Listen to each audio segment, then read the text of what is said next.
G'day everybody, my name is Elliot Waters and you are listening to the Dysregulated podcast. In today's episode, we are going to have a look at something called caffeine use disorder. Yes, caffeine use disorder, it is a real thing and I have this diagnosis. So I suppose looking at all my different diagnoses, I would say this one is the most comical of the lot. But in saying that, caffeine use and abuse can cause some pretty negative consequences, especially for those that are predisposed to addiction.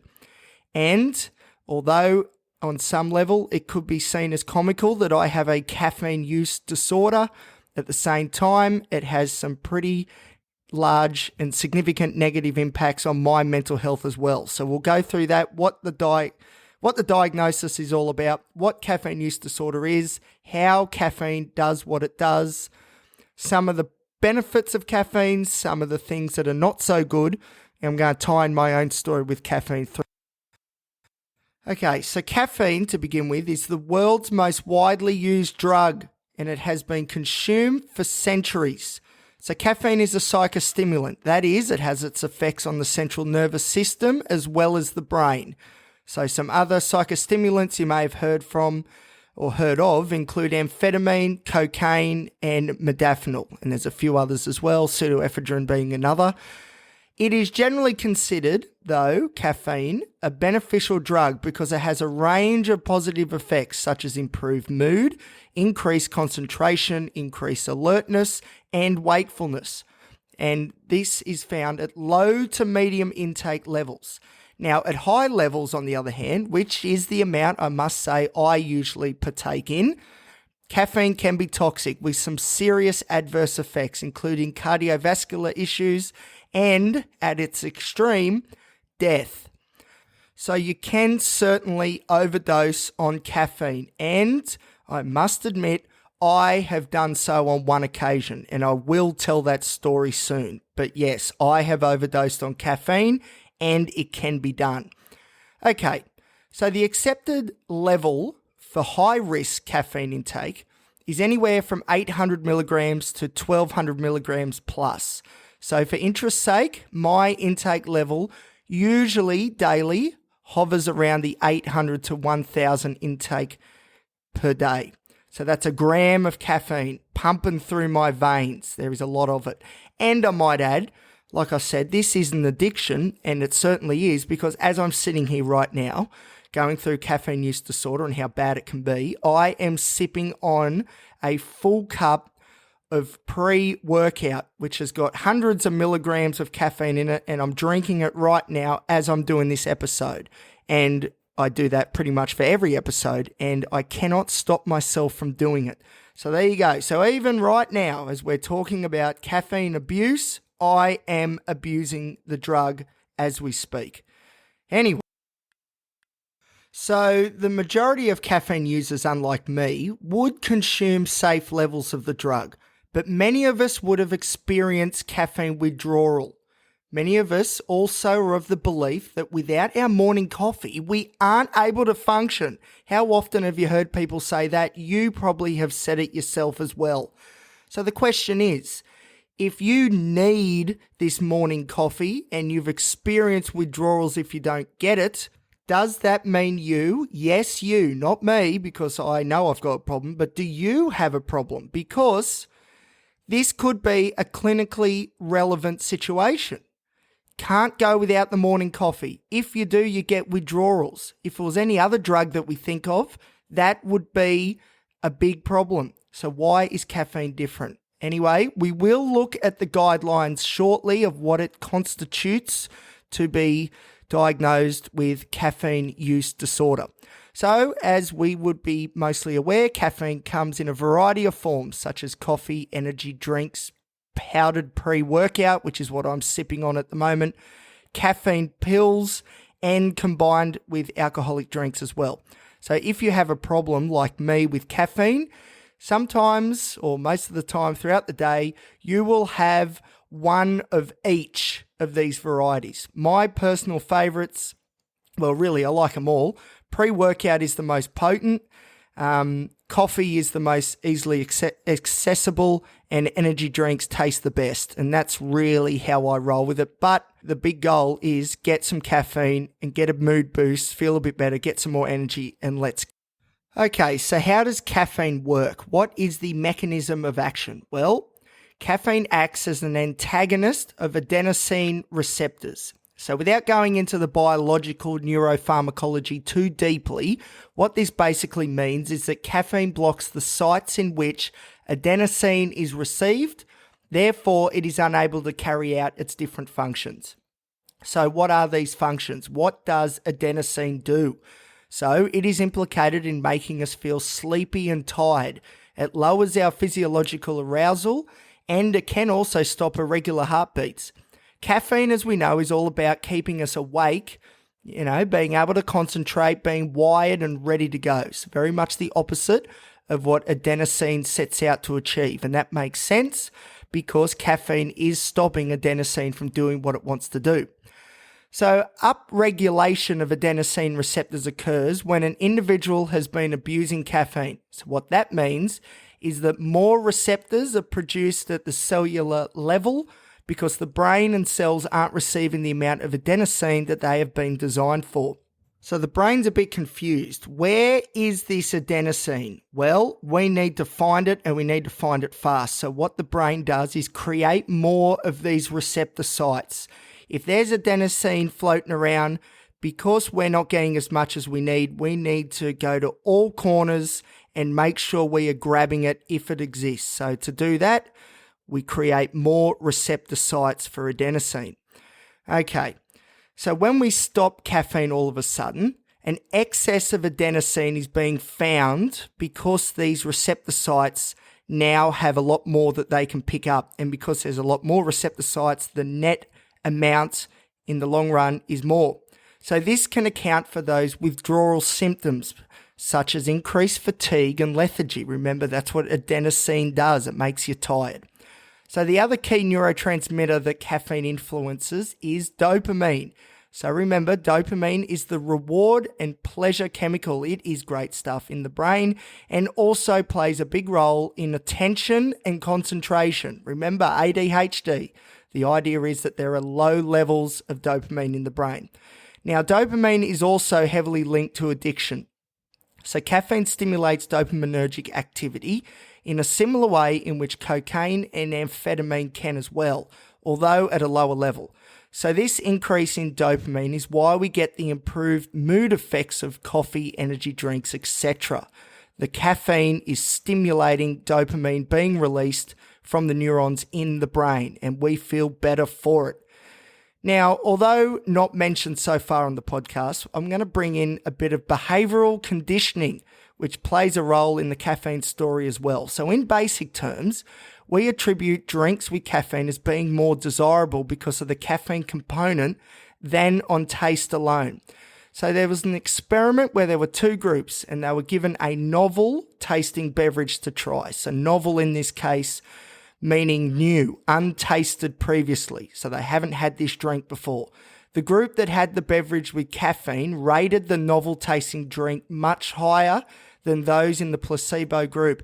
It was the caffeine reinforcer paired with the novel drink that created the strong response towards the neutral stimulus. So the neutral stimulus being the taste of the drink, because both sides of the experiment, the placebo and the group that had the caffeine, the taste was the same, so it neutralizes each other, both sides of the experiment. Hope that makes sense. Anyway, so it was coupling the neutral stimulus with the caffeine, which made all of the difference. Okay, and finally, genetics seems to play a role in the likelihood of caffeine dependence as well. So studies comparing identical and non-identical twins have shown us that there is a heritability component to caffeine abuse, anywhere from explaining 35 to 77% of these cases. And this is similar to what we see with nicotine and alcohol dependence as well. In this case, it has all to do with the A2A receptor gene, but we won't dive too deeply into genetic biology here. But there is definitely a heritability component. So what can happen is that your mother or father might be dependent on caffeine. And if you get that gene as well, then you may end up the same also. Okay, so let's have a look at some of the symptoms of caffeine withdrawal. So many of us will have experienced withdrawal symptoms from caffeine. Very common. This makes it difficult to clinically define what is abuse, dependence, etc. versus normal intake levels when so many of us have experienced withdrawal. And it would be interesting to see how people would respond if I was talking about, say, cocaine. Now, cocaine can have similar withdrawal effects. Now, of course, generally speaking, withdrawals from cocaine is worse, but still, if all of us were getting withdrawals at some point from cocaine, then there would be a big problem. But for caffeine, it seems to get a pass, and maybe that isn't how it should be. So, what are the symptoms of caffeine withdrawal? The first one, which I think is probably the most common and the one that we all think of when we think of caffeine withdrawal, is headaches. So quitting caffeine increases blood flow sharply into the brain. So what caffeine does, it constricts blood vessels, but when you stop having it, all of a sudden your blood vessels open up again, and this increase in blood flow is what causes headaches. So there you go, pretty interesting. The next one, which is also extremely common, is fatigue. There's also anxiety. So although caffeine can cause anxiety as virtue of being a stimulant and its effects on stress hormones such as cortisol, by being psychologically dependent, by cutting out its use, that can cause great anxiety as well. And further, if your caffeine intake is from sugary drinks like energy drinks, which I absolutely adore and hate at the same time, the lowered sugar intake all of a sudden can also cause anxiety. Poor concentration is another one because of the dopamine issue, along with depressed mood. Irritability is also common, and as is low energy. And you can also get tremors in your hands. That's pretty common too. So that is caffeine withdrawal. Okay, so far we have gone through what caffeine is, what its benefits are, what withdrawal is like, and how caffeine actually works within the body. So next, we need to look at what caffeine use disorder is and how it is diagnosed. And to do so, we need to look at the DSM. And I can hear all the psychology and psychiatry students shudder as I say that acronym. What is the DSM, I hear you ask? Well, it is the Diagnostic and Statistical Manual of Mental Disorders. This is what clinical psychologists, psychiatrists use. This is the handbook to diagnose people with mental illnesses. And this is where caffeine use disorder. Now, before I rattle off all the different components of what it takes to be diagnosed with caffeine use disorder, I do want to do a little exercise with you, the listener. If you can, when I go through these different parameters as set out by the DSM, I want you to count how many of these parameters, of these points, of these diagnostic guidelines apply to you. And at the end, we will see if you also fit the bill of someone who has a problem with their caffeine intake and perhaps would qualify as somebody with caffeine use disorder. All right, so let's look at the different parameters right now, straight from the... And it goes like this. Caffeine use disorder. A problematic pattern of caffeine use leading to clinically significant impairment or distress as manifested by at least the first three of the following criteria occurring within a 12-month period. So points, guidelines 1, 2, and 3, you need to tick these boxes if you have caffeine use disorder. You can't have 2 of 3, 1 of 3, you must have all 3. Okay, number 1 is this. A persistent desire or unsuccessful efforts to cut down or control caffeine use. Number 2, continued caffeine use despite knowledge of having a persistent or recurrent physical or psychological problem that is likely to have been caused or exacerbated by caffeine. And number 3, withdrawal as manifested by either one of the following. A, the characteristic withdrawal syndrome for caffeine, or B, caffeine in brackets, or a closely related substance, is taken to relieve or avoid withdrawal symptoms. So that is 1, 2, and 3. You need to tick all 3 boxes to begin with to see if you have caffeine use disorder. Okay, there's a few more points though, and these are used to assess the severity of the disorder. So number 4, caffeine is often taken in larger amounts or over a longer period than was intended. Number 5, recurrent caffeine use resulting in a failure to fulfill major role obligations at work, school, or home. For example, repeated tardiness or absences from work or school related to caffeine use or withdrawal.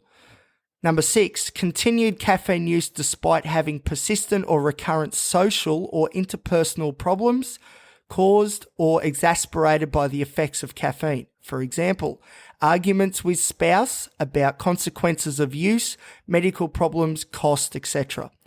Number 7, tolerance as defined by either of the following. A need for markedly increased amounts of caffeine to achieve desired effect. B, markedly diminished effect with continued use of the same amount of caffeine.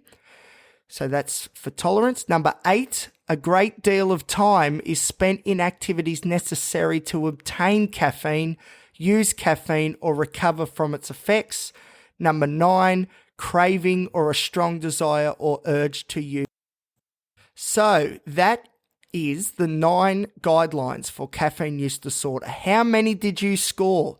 Now, the scoring's important because that will explain the severity of the caffeine use disorder.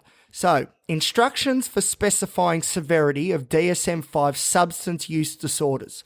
Substance use disorders occur in a broad range of severity, from mild to severe, with severity based on the number of symptom criteria endorsed. So, how many of the symptom criteria did you tick off out of 9? So as a general estimate of severity, a mild substance use disorder is suggested by the presence of 2 to 3 symptoms, moderate by 4 to 5 symptoms, and severe by 6 or more symptoms. And remember, for caffeine, you need to tick the boxes for numbers 1, 2. So my results are 7 out of 9. So I am in the severe zone because remember, severe is 6 or more, and I scored 7 out of 9. So I am in the severe range of caffeine use disorder. Okay, let's have a look at some studies. So a study by Giuliano and colleagues in 2012 in the Journal of Psychological Addictive Behavior reported that 93% of 94 subjects in their study met 3 of 7 criteria for caffeine dependence, and 55% of subjects met 5 of 7 criteria. Now, I do need to interject here and say that this was based off DSM-4. So at the moment, we are using DSM-5-TR. Back then, it was in 2012, they were using DSM-4, and there was 7 criteria instead of 9 for caffeine use disorder. Okay, we press on. The sample was made up of people who subjectively believed they had a problem with caffeine. So 55% were going 5 and over.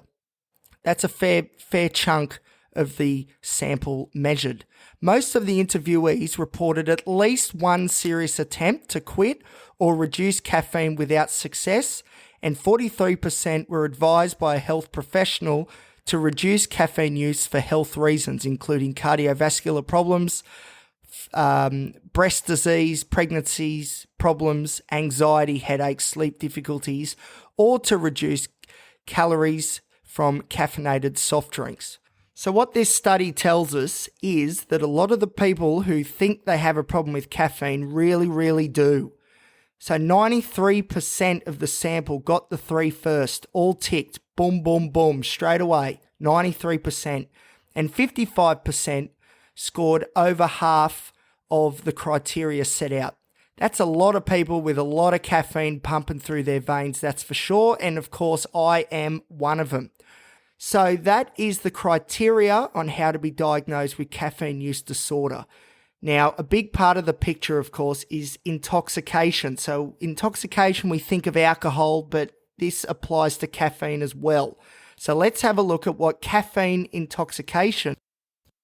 So the criteria for caffeine intoxication includes recent caffeine use, usually in excess of 250 milligrams, although a lot of that depends on tolerance, and 5 or more symptoms that develop shortly after. And these symptoms can include restlessness, nervousness, insomnia, gastrointestinal disturbance, heart issues such as a fluttering heart or an irregular heartbeat, and more. Now, I do want to say in most cases, each caffeinated beverage that I consume would be between the 150 and 300 milligram mark. So I would also experience, usually, at least a few of the above symptoms that I just rattled off. So quite often, you could say that I am getting very close to this caffeine intoxication realm, and that is a bit of a problem.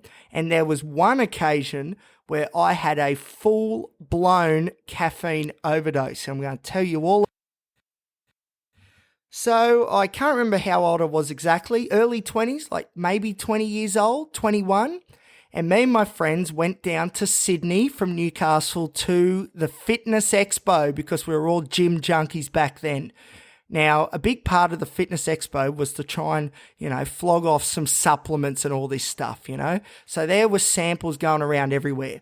Now, back then, I used to have a lot of caffeine as well, as much as I probably do now.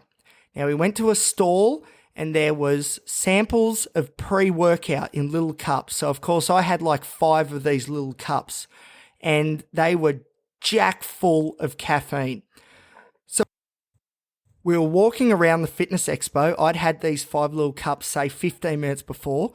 Then all of a sudden, I was having this sort of out-of-body experience. It felt like I was floating and my vision got very hazy, a bit like, that white noise, white flashes in my vision. And I remember, as I said, it felt like I was floating. And then all of a sudden, I started losing control of my legs and I couldn't walk properly. And this is when my mates got a little bit concerned. So on the drive back, because we left not long after this, I was in the back seat and I was having the biggest panic attack of my life. I remember it came in waves. So I would get this unbelievable rush of negative emotion and I would think that I was dying. That was exactly what I was thinking, that death was coming because I've overdosed on caffeine, you idiot, and your heart's about to blow out. And then through a lot of cognitive wrestling, I would feel a little bit better about my predicament and think I'm not going to die and everything will be okay. We just need to ride it out. And then as soon as I got that sort of idea in my head, the big wave would rush over again and I would think I was about to die. This got so bad that I got my friends to ring my parents and my girlfriend at the time and tell them that Elliot loves you and will miss you and words to that effect. So my final words, or at least that's what I thought my friends were doing. In the end, they weren't actually doing that at all, but they were letting those important people in my life know that there was a bit of a drama in Sydney and we may not get back to Newcastle on time.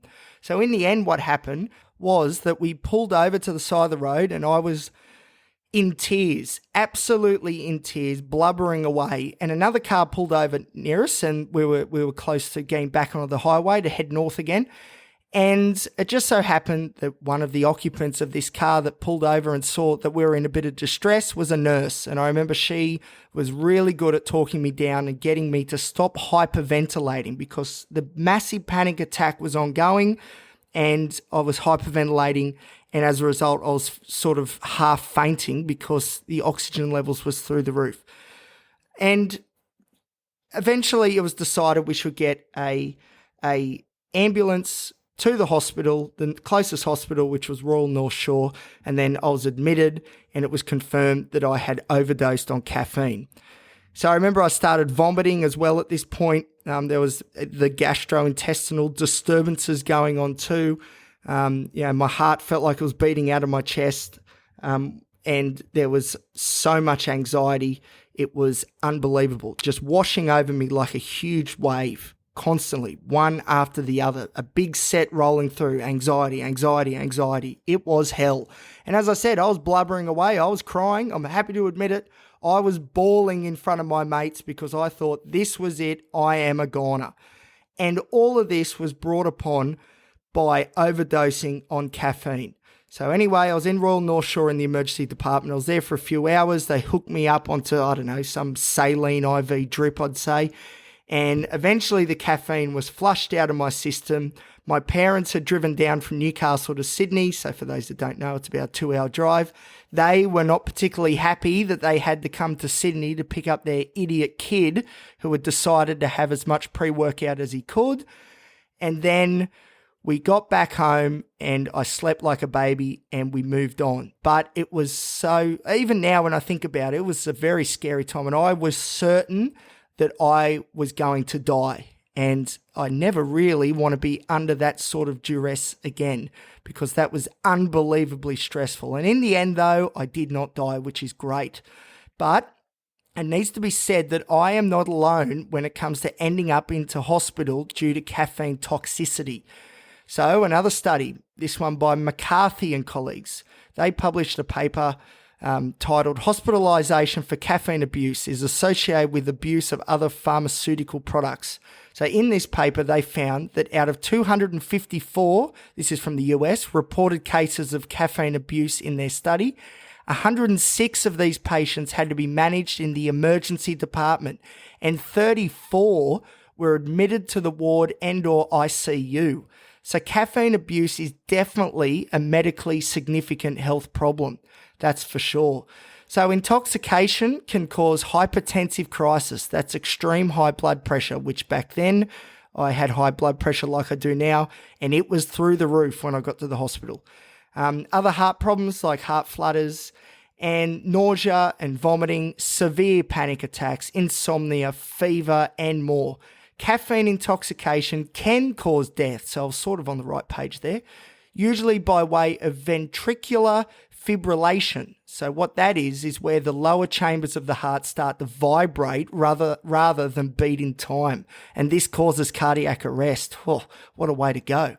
Caffeine isn't as easily expelled like alcohol is, so the usual course of action is to increase water intake and wait for it to be flushed out, and that's exactly what happened with me on that fateful day when I overdosed from.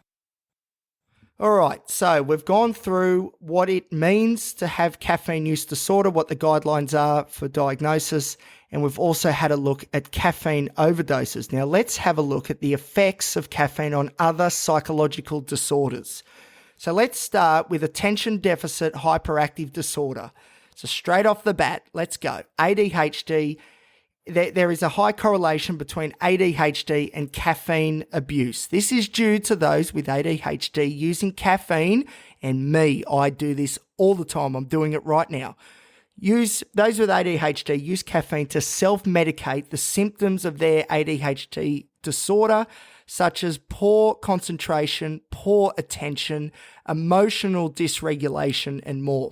So in 2020, Cusick, I hope I said that right, Cusick and colleagues published a paper in the Journal of Pediatric Psychology. This paper was titled Caffeine Use and Associations with Sleep in Adolescents with and Without ADHD. And they found that individuals with ADHD were 2.47 times more likely to consume caffeine in the evening within their sample. And they also found higher intake levels as well as frequency of beverages consumed. So people with ADHD load up on the caffeine because it does increase focus, it increases attentional abilities, and it can help. But at the same time, it can also work against you. So of course, having caffeine late in the day can cause sleep disturbances, and poor sleep quality can exacerbate ADHD symptomology. Jeez, you just can't win. So this can lead to the need to over-rely on caffeine to counteract the results of poor sleep, and in doing so, create the perfect storm where, again, that night sleep suffers, and on that cycle continues. The next morning, we start loading up on caffeine all over again. All right. The next psychological disorder we're going to look at with caffeine is depression. So as we have seen already, caffeine can alleviate low mood, and that's because of dopamine.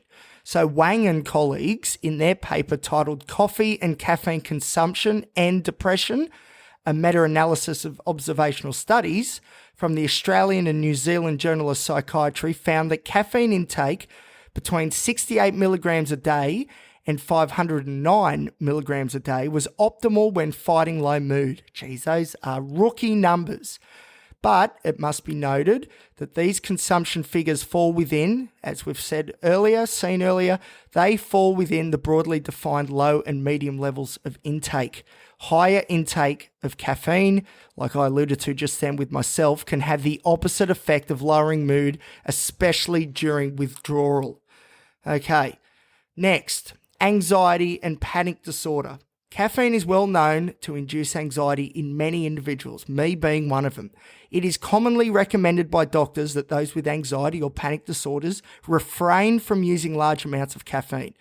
But if you are like me, where my depression and anxiety are very much coupled together, like two peas in a pod, and work off each other, you may use caffeine to elevate your mood, which can sometimes have the secondary effect of also lifting an individual out of an anxious state.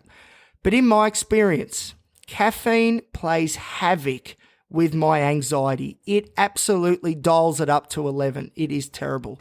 And unfortunately, it is mostly an unavoidable trade-off when using it to improve my ADHD and depression symptoms. So, as some symptoms improve, others get worse. So as my mood gets a little bit better, I get a bit more energy, I can do things, I can actually concentrate on some stuff.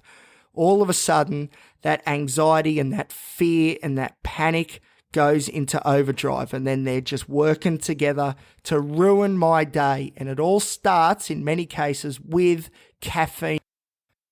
Now, during my research, I stumbled across a case study of an individual, a real individual who has succumbed to some negative effects of caffeine toxicity. And in this case, this individual was diagnosed or is diagnosed with bipolar disorder. So the case study was published in the American Journal of Addictions by Krankel and Gitlin. So they reported on a patient who told them that they were using high doses of caffeine and had been observed with multiple episodes of caffeine-induced mania with psychotic features. So this patient was diagnosed with bipolar disorder. So the patient reported using caffeine to regulate her mood and to cope with psychosocial stresses in much the same way that I use caffeine. So it's very much I'm in a low mood and we need to get out of this low mood ASAP. Let's have a bucket load of pre-workout. That should do the trick. Except, of course, it plays havoc with my anxiety. Anyway, moving on. This is about this patient, not me. So in the lead up to her hospitalisation, the patient was reported to be having 840 milligrams of caffeine per day. Right, now that's some better numbers. That's just about on par with my caffeine use. So what's going to follow now is I'm going to read out the most important quotes from the... On admission, the patient was noted to have insomnia, pressured speech, agitation, and distractibility, and their mood was highly dysregulated. Mood and associated symptoms improved over 2 weeks with discontinuation of caffeine. On the day of discharge, she resumed drinking approximately 32 ounces of coffee, 2 cans of cola, and a third of a bottle of 5H energy drink. And this was consumed daily, which is approximately 526 milligrams of caffeine. The following day after discharge, when the individual started drinking caffeine again, she developed another mixed manic state with possible psychotic features. So Miss A's caffeine intake varied over the next few months. She had insight into the caffeine contributing to her mixed state and paranoia, but continued to use it in an attempt to improve her mood and cope with psychosocial stressors. While drinking 2 litres of cola per day, approximately 225 milligrams of caffeine, she engaged in impulsive behaviours such as getting in the car with strangers. When she tried to cut back on caffeine, she became more depressed. When she started drinking high volumes of caffeinated soda and this 5H energy drink, I'd like to try it one day, wow. She got into explosive fights with family members. Damn it. Okay, maybe not. Once she consistently cut down to 1 cup of coffee per day, which is approximately 95 milligrams of caffeine, her mood was noted to be stable. She was even off her mood stabilizer, which she discontinued due to side effects. Patient received ongoing counselling about her caffeine use disorder from her outpatient psychiatrist and therapist and continued to attend 12-step meetings and group therapy targeting addictive behaviours. See, this is just like any other drug. This is the key to getting off it. Treat it like any other drug. All right. She had insight into how caffeine negatively affected her mood and caused paranoia, but continued to struggle to avoid its use. This patient had no clear history of mania or psychosis prior to the initial episode, and prior mood episodes were predominantly depression with less frequent mild hypomania symptoms. Thus, heavy caffeine use was thought to be the primary cause for the emergence of this severe episode rather than her underlying mood disorder alone. So there you go. A clear case of caffeine. You know, caffeine that all of us drink. Well, this is a clear case of it causing worsening mental illness in this individual and being used to attempt to alleviate some symptoms of other disorders. So, like I said before, it is helpful when it comes to things like depression, but it can make other things worse. And in bipolar disorder, it can put you into manic episode territory. And I reckon in my past, that may have happened before to me.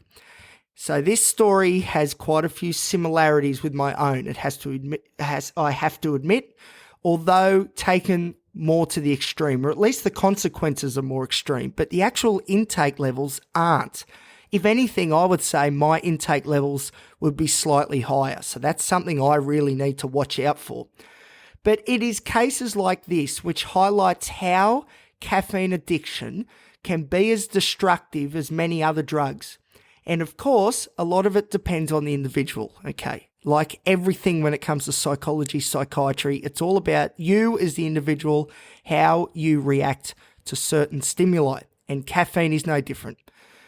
And not only that, it also depends on the quantities of caffeine being consumed. So, like we said right at the top, low to medium levels of caffeine appears to be healthy and beneficial in quite a few different domains. It increases your mood, you get better concentration, better attention, you don't feel as sleepy. But if you go to the extremes and have a lot more than that, you know, we're talking 800 milligrams plus, that's when these big problems can occur. So the key, as with most things, is moderation. So caffeine in moderation poses very low risk across physiological and psychological metrics. But when used as a crutch to combat unpleasant symptoms of various mental illnesses such as bipolar disorder, such as ADHD, such as depression, and even other diagnoses like borderline personality disorder, there's a high correlation there as well with caffeine abuse. And also tolerance being built and large amounts being consumed, a whole raft of problems can. So to finish up, some tips on how to quit caffeine. So the first thing is to taper slowly off the caffeine. Do not quit it cold turkey, because that will ensure that you get the worst of the withdrawal symptoms. If caffeine is tapered slowly, then you can avoid most of the withdrawal symptoms, and it can be done at a rate that is not harmful to you. Because the worst thing we want to do is quit cold turkey and then be forced to have the caffeine again to keep the withdrawal symptoms away, because then that reinforces that behavior all over again. And when you do try and quit next time, it will be that little bit harder. So reduce the amount of caffeine you have. Have one less coffee per day. Cut out the energy drinks, but still keep the coffee perhaps. Or drink tea instead of coffee. Substitute the really high-octane caffeinated drinks with the lower caffeinated drinks instead. And something I would also do is write down the reasons for why you are quitting caffeine. And there will be some very, very good reasons if you have as much caffeine as, say, I do. Because when those cravings hit, you really need to be able to bring to mind almost instantly the reasons why you are not going to succumb to the caffeine cravings. So if you write down the reasons that you're quitting, that makes it easier for your mind to build that neural connection, cravings, and then boom, straight away, the reasons for quitting are illuminated in our mind, and we can push back against the feeling that we need caffeine right here, right now. But it's really important, and I'll say it again, that you take this process slowly cut down. Do not go cold turkey, because that will just about ensure relapse, and it'll be even harder to quit next time. And I know this from first-hand experience, because whenever I get it into my head that I'm going to try doing something to improve my life, I always take it to the nth degree. Instead of one step at a time, I do a massive leap and try and get to the finish line of this particular goal or new behavior or habit or whatever I'm trying to do. And rarely does it work out, because you need to take small incremental steps. So take it from me, quitting cold turkey doesn't work for most people. It certainly doesn't work for me. So what I am going to be trying, or have been trying to do lately, is slowly but surely lowering my intake. And I'm doing that by swapping out certain beverages for the ones, remember, the high octane, getting rid of some of the high octane stuff, in particular energy drinks, and drinking more tea. And I'm finding slowly but surely every day I am lowering my caffeine intake, and it's working much better than the multitude of times previous that I've tried to quit cold turkey. All right, that's it for today's episode. That is caffeine use disorder. It is a real thing. There's a lot of conjecture about how relevant it actually is, but I'll tell you what, in my world, it is definitely very relevant, because although it has some benefits, caffeine for me, the levels that I'm consuming it, there is a big net negative to be found, really to do with anxiety. It just drills my anxiety like nothing else. Now, don't get me wrong, I'm not all anti-caffeine, definitely not, but I am all about moderation. So I really want the take-home point of this episode to be exactly that. We need to live balanced lives where the things that we consume, we do it in moderation, so it's working for us instead of it dictating terms.